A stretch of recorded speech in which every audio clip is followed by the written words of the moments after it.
there needs to be a certain amount of grace because the growing into it is already hard enough. If we're hard on ourselves when we do it, we might just give up along the way. And I feel like that's a period of time where you really have to, it's growing pains, right?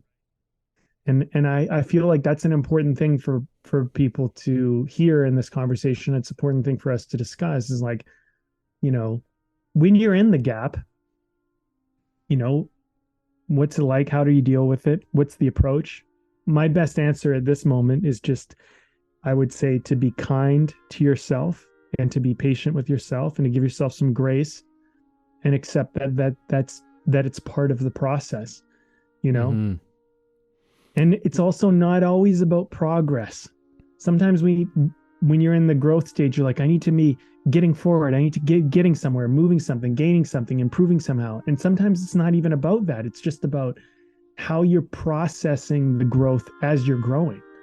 This is an important element to consider because it's not always, and that's a little less obvious, right? But I look at myself, I'll say one last thing because I feel like this needs to be capped. I am so much better with my relationship with myself now than I ever was when I was younger.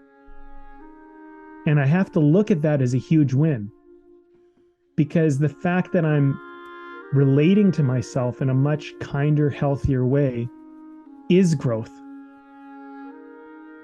It doesn't mean I'm necessarily getting closer to this goal that I'm trying to achieve here, but in a way I am. It's just not in the way I thought I would be getting closer. Because I'm going to be, when I get there, I'm going to be a much kinder person to myself than I otherwise would have been. So there's wins that are happening, but they're not always so obvious. They're not always so direct.